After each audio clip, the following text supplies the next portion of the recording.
guys, tonight we're going to talk about bridges.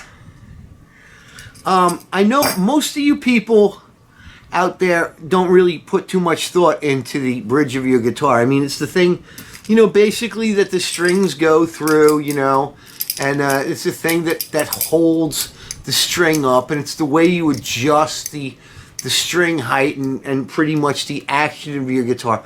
So, I mean, it's quite an important component of any instrument, but most people don't give way too much thought to it. I mean, the guitar comes with a certain bridge and most people play with it. Unless you're a bass player like me, or most other bass players in the 20th century who haven't, or 21st century now, but a lot started in the 20th century, who weren't satisfied with the original Fender bass guitar bridge, which was just basically a piece of metal that was bent into an L shape. A couple of holes were drilled into it. They stuck some screws with some springs onto it into some round pieces of bar stock, tapped that with some other screws to adjust the height, and that was the bridge. It wasn't until the late 70s that this came out. This is called, well, this is actually the second version. This is called the Leo Quan Badass Bass 2 Bridge. And I gotta tell you, this is a marvel of modern day engineering. I mean, you just look at the way the saddles fit into the glides there, This was the most wonderful thing. This was God's gift to the bass guitar, because Fender bridges suck. Stock Fender bridges were pieces of junk. Like I said, they were a piece of metal that was basically flat. It was stamped into an L shape, okay? So it was this L shape here, right? And then they basically took, a bunch of round pieces of metal. They cut a groove into it, drilled some holes for, set screws to adjust the height, and then they drilled another hole to accept the forward and reverse, because that's the way these things work. They go back and forth to adjust your intonation. And if I have to explain that to anyone here that doesn't know what I'm talking about, please leave me a comment and I will do an entire video about that. If you guys don't know, I hope everybody watching this is advanced enough to know at least a little bit what intonation means. If not, though, I'll do a video of it because I love you guys. And, I don't want you walking around and royal ignorant. You know what I'm saying? I don't need ignorant people around there. That's just ignorant. That's just ignorant. Yeah, you're just a poopy cocky head. Sorry, I've been watching too much South Park. Anyway, the Leo Quan Badass Bridge. I put my first one of these on an old Kramer fretless I had, just because the bridge on it was a Fender type one, and it buzzed. It like the saddles just fell. I mean, it was pretty crappy bridge.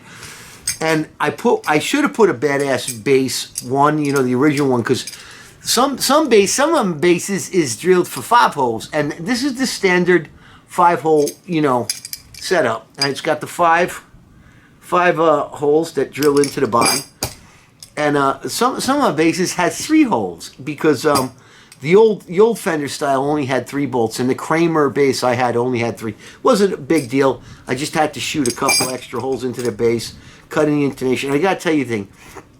These things were wonderful, wonderful, wonderful pieces of equipment to add on to any guitar, any bass guitar. And they actually did make a badass for guitar way back when, but they stopped, and he just stuck with bass bridges. These are, okay, to show you how much I love them, I used to buy these things when they went on sale on eBay. So I got this one. I got a badass bass 5. I have one of these on my Seafoam, or my Surf Green jazz bass, my 5-string jazz bass. This is a bass 5 bridge that I found on eBay. When they go on sale, I would just buy them. And here's one that here's one I took off of one of my old basses. I mean, this one's brand new. This is the way they come, brand spanking new from the factory. This is an older one that I took off of a bass. Somebody didn't want a badass, and I said, I'll put any bridge you want on it. So I'm going, because you know what? I'm like that. But anyway, the badass bass bridges, I don't know if they're still made. I know that there's a bridge now called the Omega, and that's from All Parts, and it's made offshore. It's made in China. And there is another bridge that's made by my favorite company from right here in Interlaken. I'm going to zoom right down onto it. I'm going to do a little bit of a comparison on it. This is the Hip Shot Kick-Ass bridge, okay? Let me just get it in there. I guys got to get in there. Because this is really a nice bridge. And this was the first bass that I ever put a Hip Shot Kick-Ass onto. Now, the Hip Shot Kick-Asses are really super sweet, okay? Really super sweet. They have a lot of adjustment. They're basically a knockoff of the Badass, okay? Except for a couple of things. The Hip Shots dimensions are a little bigger, okay? Little bigger in here. Okay, they got more mass here. Okay?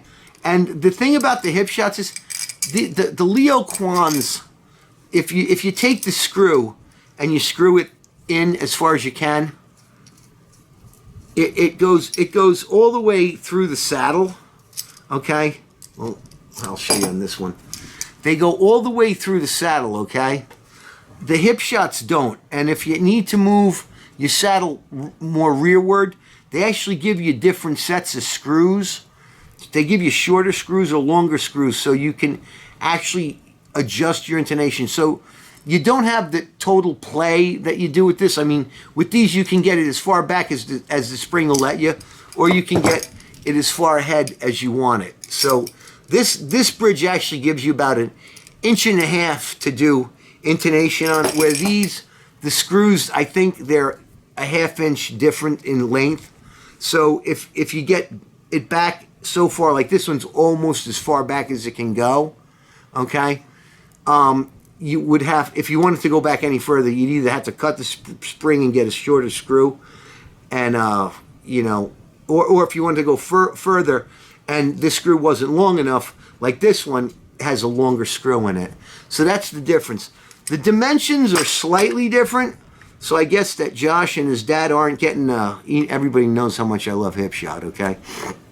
Josh and his dad aren't getting a patent thing against them. It's basically a 5-bolt Fender pattern, you know, 5-screw Fender pattern. So not that big of a deal.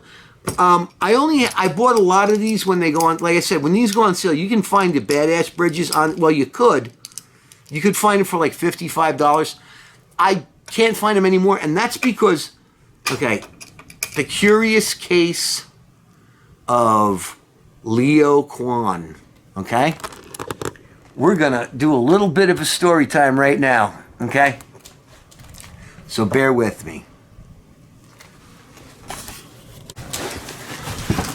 Okay, listen, my children, and you shall hear the story of a man most near and dear to me in my heart, because I love badass bridges. Leo Quan. Leo Quan Badass. Well, I got to tell you, about 20 years ago, a little over 20 years ago, because it was right before my son was born, and he just turned 20. I was building a wide 5 Warmoth 5-string bass, and I'll show it to you in a future video. That one's actually up in the museum up in Vermont right now, so we'll have to dig it out of the archives when I go up there. I'm hoping to get up there this week, and I'm really excited to be going. But I was putting a 5-string, and this is called the Badass Bass 5. I was putting pretty much the identical bridge on my bass, but I was just wondering about string spacing, and I was wondering about where I could get one. So what do? I looked up Leo Quan, okay? Leo Quan, you know, this is the Leo Quan Badass Bass 5. This is the Badass Bass 2, and pretty much the same dimensions, except for right here. The Bass 5 has a more meatier, you know, it's got like the Hip Shot. Actually, the Hip Shot's even thicker now that I could do a side-by-side comparison. But it's pretty much the same bridge as the Badass Bass 2. Same string spacing, if we can give it a look, see? Give it a look, see? It's pretty much the same string spacing, okay?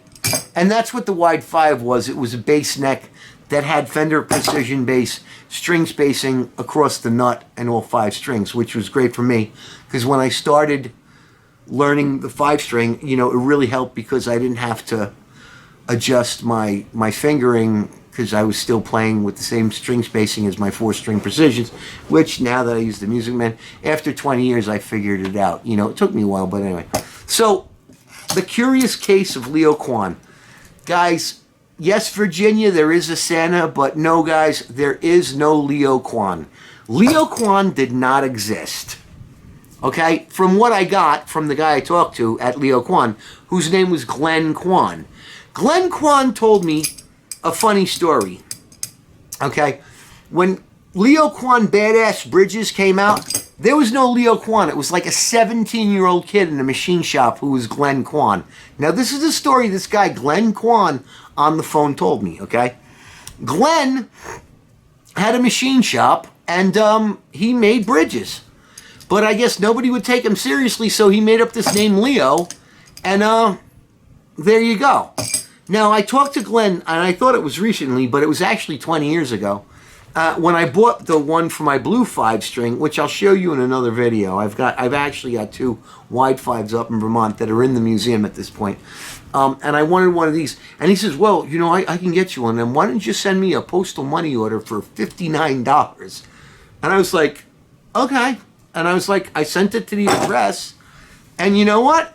He got it. And like 2 weeks later, I got one of these suckers in the mail for like $59, which was kind of expensive 20 years ago, but whatever. I actually could, you know, this, you gotta understand, this was before the internet, you know, like the convenience of the internet. We had internet, but not like we got it now. This is 21 years ago, okay? So I got one of these, and I love these things. You know, San Francisco, California is highly recommended that, this is what's engraved on the back of the thing, okay? It's like a monument. You know, should be installed by a professional luthier, guitar repair person. Saddles must be carefully cut for each string and harmonically tuned for optimal musical performances, which is what he told me on the phone. Basically, what you want to do, you can see there's no cuts in the saddles. He said you want to give it a speaking edge. So basically, that means when you come across the saddle, okay, and you're filing your intonation, you want to have your file going that way. This way the string is coming up, so it's basically a knife edge. And knife edge was so big back in the 80s. I mean, the G&L guitars, they had the knife edge tremolo. So basically what you wanted was 2 points on your string. You wanted the bridge knife edge and you wanted the nut knife edge. So, and it was like 2 precision points. And the bridge you could move back and forth, because you can't do anything with the nut, obviously. And you could adjust your intonation. So there you go. I mean, I'm sure that was the thrilling fact for everybody watching this. Now, like I said, Leo Quan didn't exist. And from the reports I've been reading, and this is pretty sad for me, and it's another reason why you can't find these anymore. You can find the Omega ones. We don't know if it's licensed or if they just stole the patent, because Glen Quan, the Leo Quan Badass Bridge patent did expire. So we don't know if it's licensed, or I don't know if it's licensed. When I say we, I'm saying me and a couple of my friends talking on the phone. I don't know if it's been licensed to Omega. So anybody's guess is as good as mine, because Glen Quan's nowhere to be found. Last reports I heard was he passed away. So if that's true, I am very, very, very dearly, you know, I mean, it upsets me, because anybody dies, it upsets me, but I feel for whoever his loved ones was. I only spoke to the man once on the telephone, and he was such a nice guy. He was a bit of a hustler. He's like, hey, well, if you send me a check for $59.95, I'll send you one of my bridges. But anyway, that's the curious case of the Leo Quan Badass Bridge. So, and Glen Quan. So, Glenn, if you're looking down at me from heaven, I love you. I'm going to put the, I have 2 of these. I'm going to put the one that I took off the other bass onto the Thunderbird. I'm going to show you how to install that in just a second. It's really easy. I'm going to use the one that's already cut. Hopefully it'll work. If it doesn't, then I can always put the brand new one on, or just change the saddles out or something like that, or buy new saddles from Omega, whatever. So I'm just going to I'm going to do a short video. I'm going to cut right now. I'm going to switch these bass guitars out. Why do I have ants crawling all over my shit? God, I can't stand this. I'm going to switch this bass out because this bass actually, remember I said I did it in lacquer? This thing has gotten the impression of the guitar case, and you can even see it's actually taken some of the guitar case fuzz and got it impregnated. This bass I painted 2 years ago, and the finish is still soft. Okay, this is 2-year-old lacquer. It still hasn't hardened, so you got to be very careful when you're doing lacquer. And anyway, I'll be right back. So we're gonna cut for a second, and I'll be right back.